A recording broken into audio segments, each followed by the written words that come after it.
موسیٰ علیہ السلام فرعون کے محل میں فرعون کے خرچ پہ پرورش پانے لگے۔ اچھا، موسیٰ علیہ السلام جانتے تھے کہ میں بنو اسرائیل کا فرد ہوں، میری قوم بنو اسرائیل ہے، اور فرعون میری قوم پہ ظلم کر رہا ہے، فرعون کی ساری قوم میری قوم پہ ظلم کر رہی ہے، بنو اسرائیل کو ستا رہی ہے، یہ سب جانتے تھے، بس پرورش پا رہے تھے۔ تو ایک مرتبہ کی بات ہے، وَدَخَلَ الْمَدِينَةَ عَلَى حِينِ غَفْلَةٍ مِّنْ أَهْلِهَا، شہر میں داخل ہوئے ایک ایسے وقت جبکہ شہر کے سارے لوگ غفلت میں تھے۔ کیا مطلب؟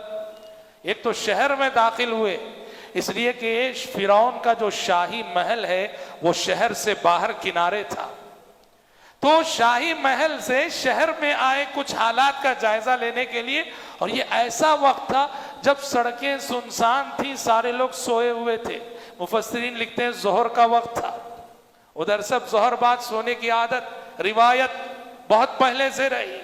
ظہر کا وقت تھا جب موسیٰ علیہ السلام سڑکوں سے گزر رہے تھے، شہر میں گھوم پھر رہے تھے، دیکھا کہ فوجد فیہا رجلین یقتتلان، دیکھا دو شخص لڑ رہے ہیں، دو افراد میں جھگڑا ہو رہا ہے، لڑائی ہو رہی ہے، ھذا من شیعتہ وھذا من عدوہ، ان میں سے ایک قبطی تھا، قبطی کسے بولتے ہیں؟ فرعون کے قبیلے کا، فرعون کی قوم کا، ایک قبطی تھا اور دوسرا جو ہے اسرائیلی تھا جو موسیٰ علیہ السلام کے قبیلے کا تھا۔ فاستغاثہ الذی من شیعتہ علی الذی من عدوہ، جب یہ قبطی اور اسرائیلی جو لڑ رہے تھے، اسرائیلی کی نظر موسیٰ علیہ السلام پہ پڑی تو اس نے فوراً آواز دی کہ ذرا میری مدد کیجئے، اس ظالم کے خلاف میری مدد کیجئے۔ موسیٰ علیہ السلام گئے اور ایک گھونسا مارا، فَوَكَزَهُ مُوسَى فَقَضَى عَلَيْهِ، اس قبطی کو ایک گھونسا مارا اور ایک گھونسے میں اس کا کام تمام ہو گیا، جان چلی گئی، مر گیا وہ۔ پیغمبر، وہ پیغمبر کی شخصیت بڑی باکمال شخصیت، اللہ تعالیٰ پیغمبروں کو ظاہری باطنی خوبیاں سب نوازتا ہے، وہ باطن سے جتنے باکمال ہوتے ہیں ظاہر سے بھی، تو جسمانی اعتبار سے بھی پیغمبر بڑے طاقتور ہوتے ہیں۔ ایک گھونسے سے کام تمام ہو گیا اس کا۔ ہمارے نبی حضرت محمد صلی اللہ علیہ وسلم، آپ بھی کتنے طاقت والے تھے، آپ کی قوت کا اندازہ، رکانہ پہلوان، عرب کا مشہور پہلوان، جس کے بارے میں مشہور تھا کہ کشتی میں آج تک کوئی اسے ہرا نہیں سکا ہے، کشتی میں آج تک کوئی اسے شکست نہ دے سکا ہے، پیارے نبی سے مقابلے میں آپ نے پچھاڑ کے رکھ دیا اس کو۔ پیغمبر کو اللہ بڑی خوبیوں سے نوازتا ہے۔ موسیٰ علیہ السلام نے ایک گھونسا مارا، کام تمام ہو گیا، بہت پچھتاوا ہوا، بہت افسوس کیا، کیونکہ مارنا نہیں چاہتے تھے، قتل کرنا نہیں چاہتے تھے، وہ تو بس مظلوم کے خلاف، ظالم کے خلاف مظلوم کی مدد کرنا چاہ رہے تھے، سمجھ رہے؟ حالانکہ اگر دیکھو یہاں موسیٰ علیہ السلام کی کوئی غلطی نہیں، کیوں؟ صبح و شام وہ دیکھ رہے تھے کہ فرعون اور فرعون کے قبیلے والے ان کی قوم بنو اسرائیل کو کتنا ستا رہے ہیں، کتنے ستم ان پہ ڈھا رہے ہیں، تو لہٰذا مظلوم کی مدد کرنے کے لیے، بیچارے مظلوم اسرائیلی کا ساتھ دینے کے لیے انہوں نے ظالم اسرائیلی قبطی کو ایک گھونسا مارا اور مر گیا۔ خیر، نادم ہوئے، پشیمان ہوئے، فوراً توبہ کی۔ دیکھو پیغمبر گناہوں سے معصوم ہوتے ہیں، پیغمبروں سے گناہ نہیں ہوتے، یہ جو قتل ہوا یہ گناہ نہیں ہے، فرق ہوتا ہے گناہ میں اور غلطی میں، یہ گناہ نہیں یہ غلطی ہے، کیونکہ جو مار حضرت موسیٰ علیہ السلام نے ماری تھی وہ مار تو مارنے کا حق رکھتے تھے وہ، اس لیے کہ وہ ظالم ہے، ظالم کو مارنے کا ایک حق تو ہوتا ہے، وہ مر گیا تو کیا کریں گے، ان کا تو ارادہ قتل کا نہ تھا۔ تو انبیاء سے گناہ نہیں ہوتے ہیں، پر غلطی ہو گئی، اور وہ بھی انجانے میں ہوئی، غیر قصدی طور پہ ہوئی، غیر ارادی طور پہ ہوئی، وہ قتل کرنے کا ارادہ بھی نہ تھا۔ حضرت موسیٰ علیہ السلام نے فوراً توبہ کی، قال رب انی ظلمت نفسی فاغفر لی، اللہ میں آج ظلم کر بیٹھا، مجھے معاف کر دے۔ فغفر لہ، اسی لمحے اللہ نے معاف بھی کر دیا. انہ هو الغفور الرحیم. قال رب بما انعمت علی فلن نکون ظہیرا للمجرمین. اچھا اب قتل ہو گیا. چونکہ اس وقت سڑکیں سنسان تھیں, کوئی دیکھنے والا نہ تھا. اب اس قبطی کا قتل ہو گیا. بات پورے مصر میں مشہور ہو گئی کہ فرعون کے ایک آدمی کا قتل ہو گیا ہے. کون قاتل ہے نہیں معلوم ہے. فرعون اور فرعون کی پولیس تلاش کر رہی ہے کہ قاتل کون ہے, کس نے اس کی جان لی ہے. کیسے یہ راز کھلا؟ فَأَصْبَحَ فِي الْمَدِينَةِ خَائِفًا يَتَرَقَّبُ فَإِذَا الَّذِي اسْتَنصَرَهُ بِالْأَمْسِ يَسْتَصْرِخُهُ. دوسرے دن موسیٰ علیہ السلام جو ہے پہلے سے ہی ایک کھٹکا لگا ہوا ہے, کہیں معلوم نہ ہو جائے کہ کل کا قاتل میں ہی ہوں, میرے ہی ہاتھ سے وہ قتل ہوا ہے. کھٹکا لگا ہوا تھا. دوسرے دن شہر سے گزر رہے تھے, کیا دیکھتے ہیں کہ وہی اسرائیلی جو کل لڑ رہا تھا ایک قبطی سے, وہی اسرائیلی آج ایک دوسرے قبطی سے لڑ رہا ہے. پتا چلا یہ بھی غلط ہے, یہ شخص بھی غلط ہے. ہاں لڑاکو مزاج تھا. موسیٰ علیہ السلام کو غصہ آ گیا. فَأَصْبَحَ فِي الْمَدِينَةِ خَائِفًا يَتَرَقَّبُ فَإِذَا الَّذِي اسْتَنصَرَهُ بِالْأَمْسِ يَسْتَصْرِخُ. آج بھی جو ہے وہ اسرائیلی ایک دوسرے قبطی سے لڑ رہا ہے اور موسیٰ علیہ السلام کو مدد کے لیے پھر پکار رہا ہے.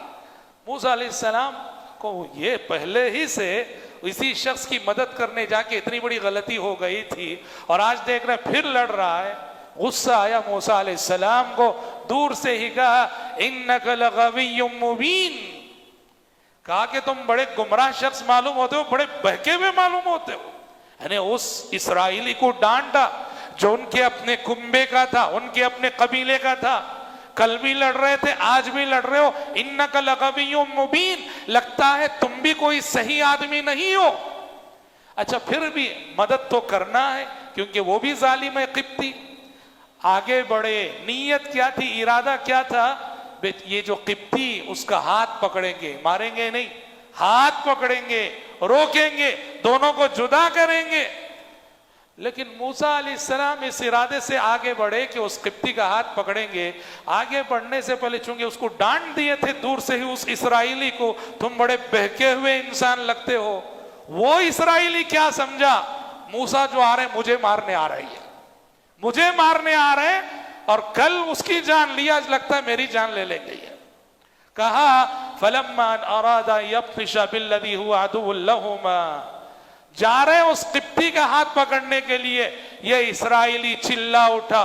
قَالَ يَا مُوسَىٰ تُرِيدُ أَن تَقْتُلَنِي كَمَا قَتَلْتَ نَفْسًا بِالْأَمْسِ. موسیٰ کل جیسے قبطی کا قتل کیے, لگتا ہے آج میرا قتل کرنا چاہ رہے ہو کیا؟ ان تريد الا ان تكون جبارا في الارض وما تريد ان تكون من المصلحين. موسیٰ لگتا ہے زمین میں ظالم بن کے جینا چاہتے ہو اور اصلاح کا کوئی کام نہیں کرنا چاہتے ہو, اصلاح کرنے والوں میں سے ہونا نہیں چاہتے ہو. کیا ہو گیا؟ راز کھل گیا. وہ سامنے والا قبطی سن لیا, سامنے والا قبطی سن لیا جو یہ اسرائیلی کہہ رہا تھا کہ کل جس شخص کا قتل ہوا اس کے قاتل موسیٰ علیہ السلام ہے.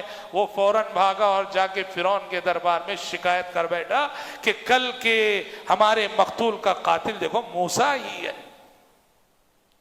اس لیے بولتے ہیں زندگی میں نادان دوست سے دانا دشمن بہتر ہوتا ہے. یہ نادان دوست ہے. یہ کون؟ اسرائیلی ہے نا, نادان دوست. نادان دوست کب نقصان پہنچا دے گا, کیسے نقصان پہنچا دے گا کوئی پتہ نہیں. اس کی خیر خواہی اور ہمدردی میں کوئی شک نہیں رہے گا, مگر وہ ایسے نقصان پہنچائے گا کہ جو نقصان کبھی دشمن سے بھی ہم کو نہیں پہنچے گا. اسی لیے زندگی میں نادان دوست رکھنے سے بہتر ہے کہ دانا دشمن رکھو. ہاں معلوم ہو گیا, فرعون کو خبر ہو گئی کہ کل کے ہمارے مقتول کا قاتل تو موسیٰ ہے. اب موسیٰ علیہ السلام کی تلاش شروع ہوئی.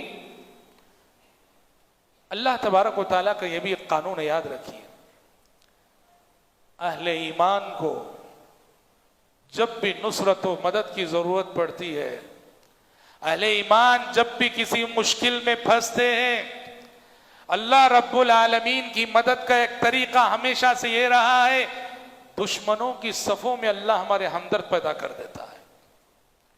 دشمنوں میں سے کوئی ایک ہمدرد نکل آتا، اٹھ کھڑا ہوتا ہے، وہ ہماری مدد کے لیے آگے آتا ہے. دربار فرعون میں بات چل رہی ہے، اچھا وہ جو قتل ہوا ہے معلوم ہوا کہ موسیٰ ہی قاتل ہے. فرعون نے آرڈر دے دیا، جاؤ پکڑ کے لاؤ، دیکھو کہاں ہے وہ موسیٰ، پکڑ کے لاؤ، ابھی اس کو قتل کرنا ہے. یہ مشورے ہو رہے تھے. موسیٰ علیہ السلام دربار فرعون ہی میں چونکہ پرورش پائے تھے، ایک درباری سے بڑا گہرا یارانہ تھا، دوستی تھی. حضرت موسیٰ علیہ السلام کے پاس وہ دوڑتا ہوا چلا آیا. وَجَاءَ رَجُلٌ مِّنْ أَقْصَى الْمَدِينَةِ يَسْعَىٰ، ایک شخص شہر کے کنارے سے یعنی قصر فرعون سے، شاہی محل سے دوڑتا چلا آیا. قال یا موسیٰ ان الملأ یأتمرون بک لیقتلوک، کہا کہ موسیٰ دربار فرعون میں تمہارے قتل کے مشورے ہو رہے ہیں، میرا مشورہ ہے جتنا جلد ہو سکے مصر سے باہر نکل جاؤ. فاخرج انی لک من الناصحین، جتنا جلد ہو سکے یہاں سے نکل جاؤ. فخرج منها خائفا يترقب، موسیٰ علیہ السلام مصر سے جو ہے اس حال میں نکلے، ہر طرف انہیں ڈھونڈا جا رہا ہے، تلاش کیا جا رہا ہے. دعا پڑھتے ہوئے موسیٰ علیہ السلام نکل گئے. قال رب نجنی من القوم الظالمین، کہ پروردگارہ ظالم قوم سے مجھے کسی طرح نجات دے دے. مصر سے نکلے اور نکل کر ایک نئے علاقے، نئے شہر مدین کو پہنچے موسیٰ علیہ السلام. اور مدین میں آپ جانتے ہیں وہاں پہنچ کر حضرت موسیٰ علیہ السلام کو ایک اجنبی شہر میں اجنبی انسان تھے، اللہ رب العالمین نے اپنی قدرت سے انہیں وہاں ٹھکانہ بھی عطا کیا، گھر بھی ملا انہیں، گھر والی بھی ملی انہیں، وہیں ان کا نکاح بھی ہو گیا. 10 سال موسیٰ علیہ السلام وہیں رہے، اس لیے کہ 10 سال سسرال کی خدمت کرنا یہ حضرت موسیٰ علیہ السلام کا مہر تھا.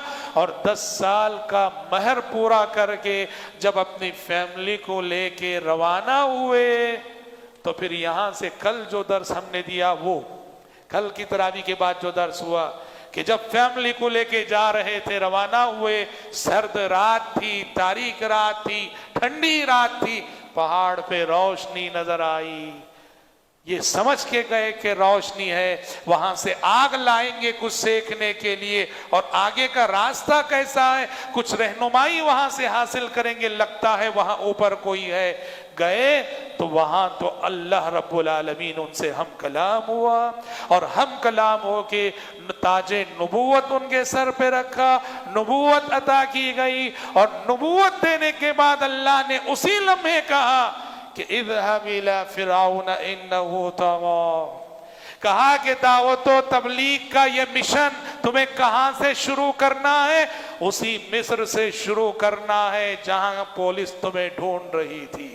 اسی دربار میں جا کے اعلان توحید کرنا ہے جس دربار میں تمہارے قتل کے مشورے ہو رہے تھے. تو دیکھو جیسے ہم نے کل کہا کہ دعوت و تبلیغ کا کام جو ہے یہ کشمکش کے ماحول ہی میں ہوتا ہے. حق و باطل کی کشمکش جس قدر بڑھتی ہے، جس قدر تیز ہوتی ہے، حق کی رفتار اسی قدر بڑھتی ہے. اسی لیے بگڑتے ہوئے حالات سے مسلمان کبھی خوف زدہ نہیں ہوتا.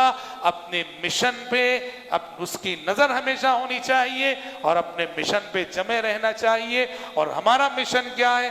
ہم خود اللہ کے لیے جئیں، اور جن لوگوں کی پیشانیاں غیر اللہ کے در پہ جھکی ہوئی ہیں ان کی پیشانیوں کو بھی اللہ کے در پہ جھکانے کی کوشش کریں. یہ ہماری زندگی کا مشن ہے، اسی مشن کے لیے جینا ہے اور اسی مشن پہ ہمیں مرنا ہے. اللہ ہم سب کو اس بات کی توفیق اور سعادت نصیب فرمائے. آمین. وآخر دعوانا الحمدللہ رب العالمین.